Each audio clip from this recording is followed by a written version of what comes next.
There's a long list of reasons for this. I don't even really want to go back and revisit the Cleveland Act. I'm sure LeBron played his part in that dysfunction. And Kyrie was so young at the time, I think most of us were willing to give him a pass. A young dude on that stage with that spotlight. But if you've been paying attention, I was one of the early adapters. I'm telling you, I saw the signs in his character that I didn't like at all very early on, regardless of his age. So let's pick things up when he exits Cleveland, right? I want my own team. And he actually lands in what appeared to be an ideal situation in Boston, where he was handed the keys to a roster ready to contend. You remember this?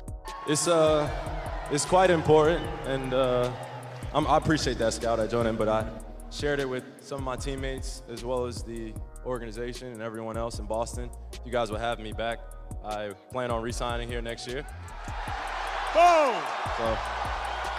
And then, Boston fans, I'm sure I don't have to remind you of how the season came to an end in Milwaukee. Frankly, it seemed like sabotage. Not only did it look like he just flat out quit on the team, remember him trying to switch onto the Bucks bigs? It was almost as if he was laying the runway for his exit. The longer the run they made that year, the worse it would look when he left. Brilliant 4D chess move, Kyrie, I know. All right, I want to speak a little bit on the bubble 180 because I know it's going to be brought up in the comments. To be clear, intent is always the hardest thing to prove, but how you usually go about doing that is by judging the history of a person, as well as what they stand to benefit or lose from the given situation. June 4th, the NBA proposed the bubble to its players. June 5th, Kyrie, the vice president of the Players Association, approved the bubble.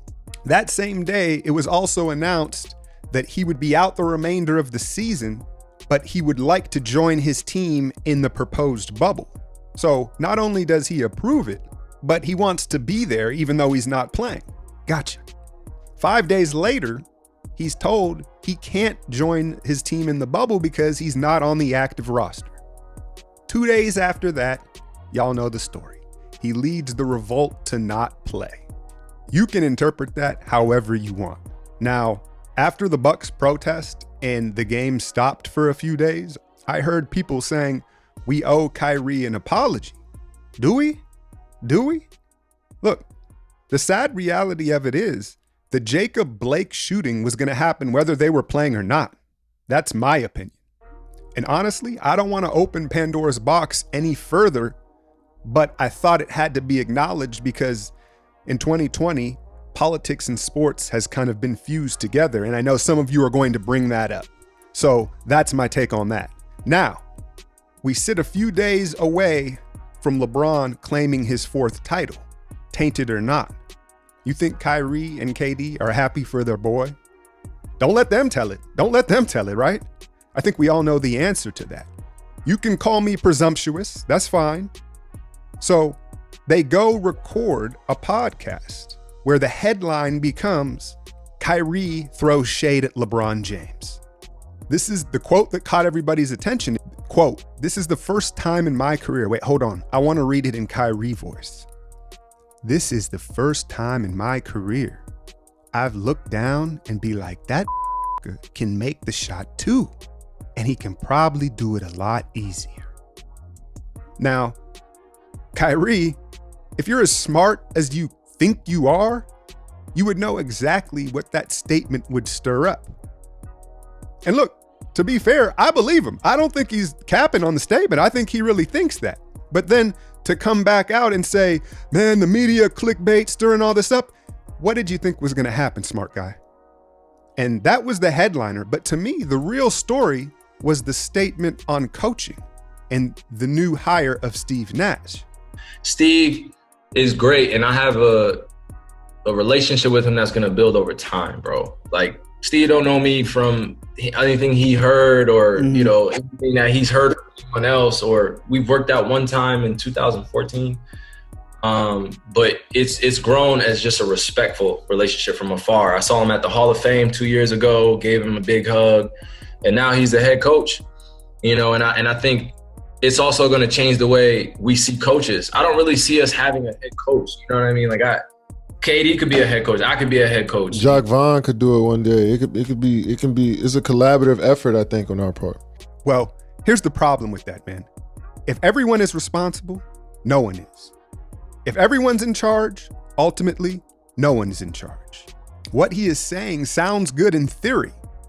And really, that's ultimately what his problem is, right?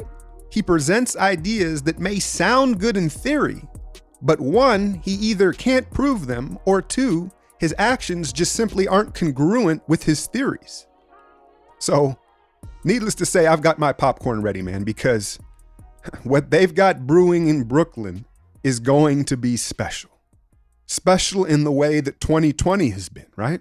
A complete dumpster fire.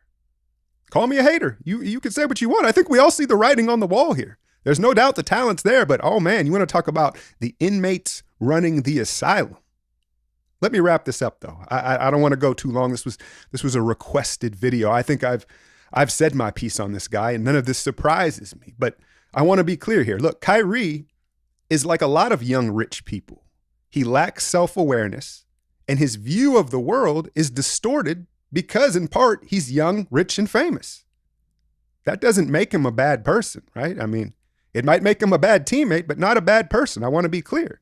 But I think what irks people most about Kyrie is that he seems to have this perception or air about himself that he's smarter than everyone. But then his actions tell us otherwise, right? Like he thinks he's so damn smart, but then when you see what he does and you put together what he's actually saying, again, it's just not congruent. So even when he may have a valid point, for instance, the Black Lives Matter thing, it's hard to take him serious because he's all over the place. And it's funny because his creativity and thirst to be different is what makes him such a special basketball player. But it's also his downfall as a teammate and a leader. Now, if you've made it all the way to the end of this video, please consider subscribing to the channel and hitting the notification bell for real NBA content and takes. Check out some of my other work. It speaks for itself.